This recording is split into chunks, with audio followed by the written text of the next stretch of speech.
Viewers kitchen স্ক্রিনে স্বাগত। তো আমি আবার রান্নাঘরে চলে এসেছি। তো এই গরমে তো দেখতেই পাচ্ছেন কত গরম পড়েছে, আর এই গরমে আমি নিয়ে এসেছি পেট ঠান্ডা করা একদম দারুণ দারুণ রেসিপি। তো আজকের আমি যে রেসিপিটা করব তো সেটা হচ্ছে বেলের শরবত। তো এই গরমে বেলের শরবত, তো এই গরমে পেট ঠান্ডা করার জন্য তো আমি নিয়ে চলে এসেছি বেলের শরবত। আপনারা থাকুন। তো আমি রান্নাঘরে চলে এসেছি। তো বিগত এক মাসের বেশি হয়ে যাচ্ছে আমি রান্নাঘরে কোনো ভিডিও করিনি।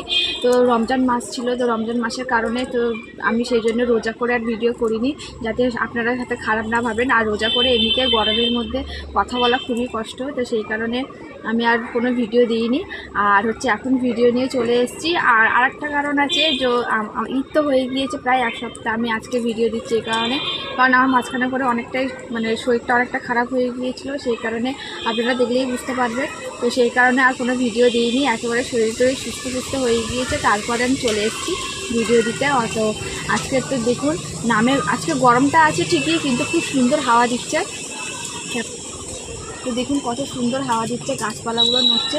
আর এই বাগানে, আর শীতকালে এখানে যখন রান্না করতে আসতাম তখন রোদ থাকতো না বলে বিশেষ করে গরম লাগতো। আর আমরা এই জায়গাটা এই জন্যই আমরা পছন্দ করেছি, এই গরমকালের জন্য। গরমকালে এই জায়গাটা এত সুন্দর হাওয়া দিচ্ছে আর এত ঠান্ডা পরিবেশ যে মন পুরো ভালো হয়ে যাবে। তো চলুন, আমি এখন রান্নাঘরে চলে এসেছি। আর রান্নাঘরটা কদিন কমাস রান্না করিনি, পুরো পাতা করে পুরো বিছিয়ে গিয়েছে। একবার দেখুন, চুলোটা পুরো ভর্তি হয়ে গিয়েছে পাতা পরে। আমি আগের দিন এসেছিলাম, পাতাগুলো ঝাঁটিয়ে দিয়ে গিয়েছি, তো ফের আবার আজকে ঝাঁটাতে হবে।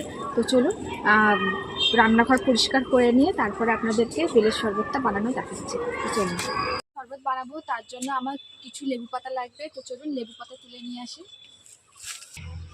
তো লেবু পাতা চলে এসেছি, যেটা আমাদের লেবু গাছ, তো আমরা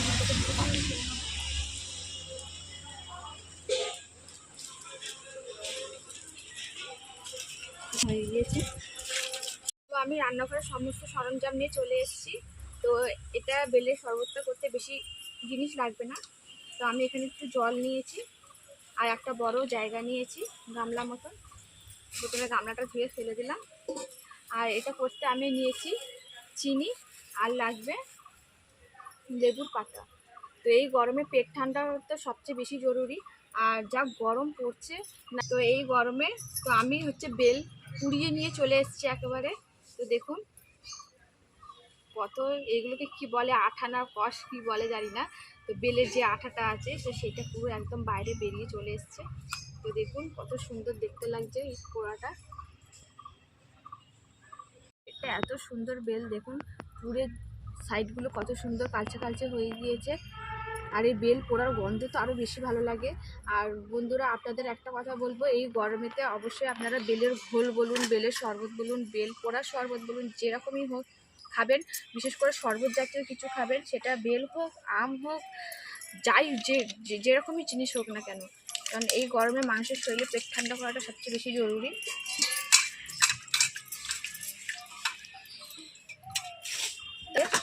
ভেতরের অংশটা আমি পুড়ে বার করে নেবো।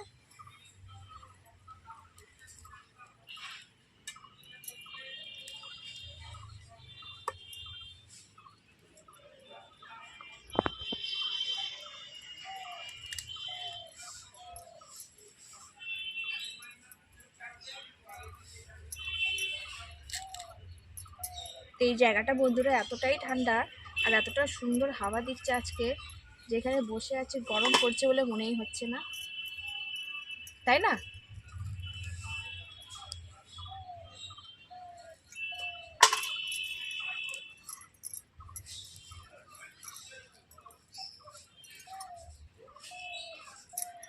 তো বেলের শরবত আপনারা পছন্দ করেন কিনা অবশ্যই জানাবেন। আমাদের বাড়িতে বেলের শরবত খুবই ভালোবাসে সবাই। তো কালকে বাবা বেল নিয়ে এসছে, তো আজকে ওটাকে পোড়া বানাচ্ছি, বেল পোড়ার শরবত।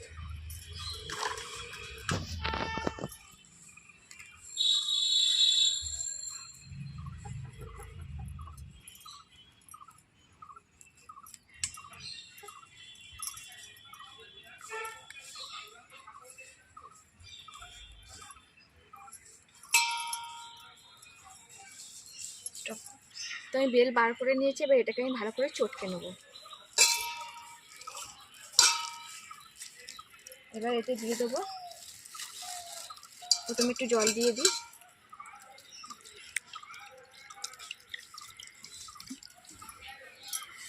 এবার এতে দিয়ে দেবো চিনি। তো এবার দিয়ে দিচ্ছি আমি চিনি। চিনিটা আপনাদের মিষ্টির স্বাদ অনুযায়ী দেবেন, যার যেরকম চিনি পছন্দ।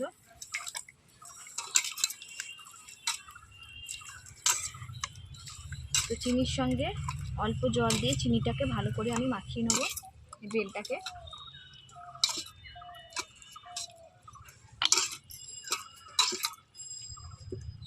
তো মাখিয়ে নেওয়ার পর এতে একটু সামান্য জল দেবো। এবার এতে দিয়ে দেবো যে লেবু পাতা 3টে আমি ছিঁড়ে নিয়ে এসেছি, এই লেবু 3টে পাতা আমি দিয়ে দেবো। তো তার আগে এটাকে একটু ধুয়ে নেবো।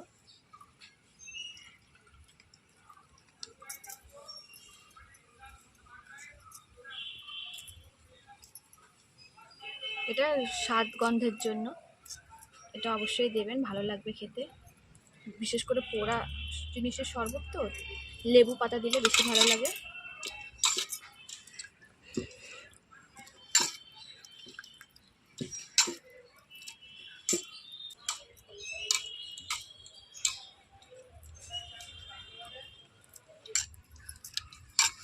তো আমার ভালো করে বেলটাকে লেবুর সঙ্গে মাখানো হয়ে গিয়েছে, চিনিগুলোও গলে গিয়েছে।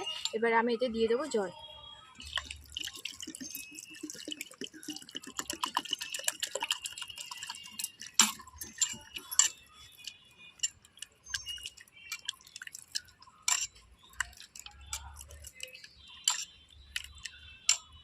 তো মিষ্টির পরিমাণটা আমি একটুখানি টেস্ট করে নেব। একদম ঠিক আছে। আর বেলের যে বেল পোড়ার যে স্মোকি যে গন্ধটা, ওটা খুব সুন্দরভাবে ভালো লাগছে, ছড়িয়ে গিয়েছে লেবু পাতার সঙ্গে।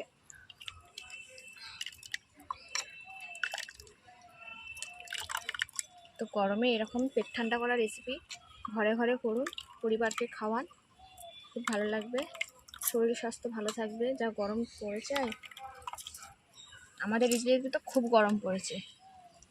বিশেষ করে গ্রামের দিকে অতটা মানে গাছপালা থাকলে অতটা বেশি অসুবিধা হয় না। আমাদের এইদিকে কলকাতা সাইডের এইদিকে মানে গরমে তো পুরো ফাটিয়ে দিচ্ছে একেবারে, এত গরম পড়েছে। সাইডটা গাছপালা আছে বলে তাই আমার অতটা মনে হচ্ছে না, ঘরের ভিতরে তো বসাই যায় না, এত গরম। তো পরিবেশনের পালা এবার। তো আমার তো বেলের শরবত বানানো হয়ে গিয়েছে। এবার একটা গ্লাস আর একটা ছাঁকনি নেবো, নিয়ে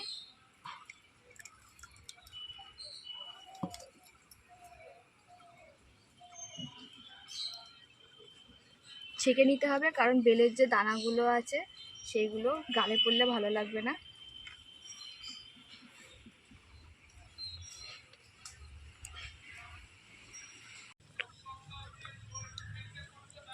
তো এরকমভাবে আমি দানাগুলোকে বার করে নেব।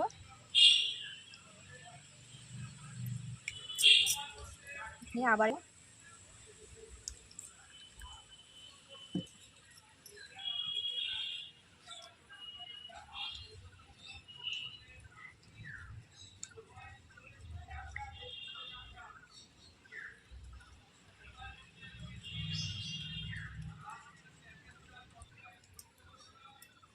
তো আমার 1 গ্লাস শরবত বানানো হয়ে গিয়েছে। তো দেখুন, এবার এটাকে টেস্ট করার পালা। তো আমি কেউ নেই, আর ক্যামেরাম্যানকেও বলতে পারবো না টেস্ট করার জন্য। তো এটাকে আমি টেস্ট করে বলবো এটাকে কেমন সুন্দর হয়েছে।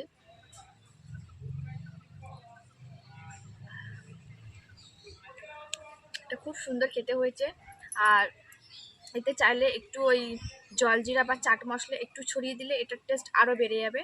তো আমি এটাকে দিচ্ছি না, তো আপনারা চাইলে অবশ্যই দেবেন। তো আজকের এই বেলের শরবত আপনাদের কেমন লাগলো অবশ্যই জানাবেন। ভালো লাগলে আমার ভিডিওটিকে লাইক করবেন, শেয়ার করবেন, আমার চ্যানেলটিকে সাবস্ক্রাইব করবেন। দেখা হচ্ছে পরবর্তী ভিডিওতে। আজকের মতন বাই।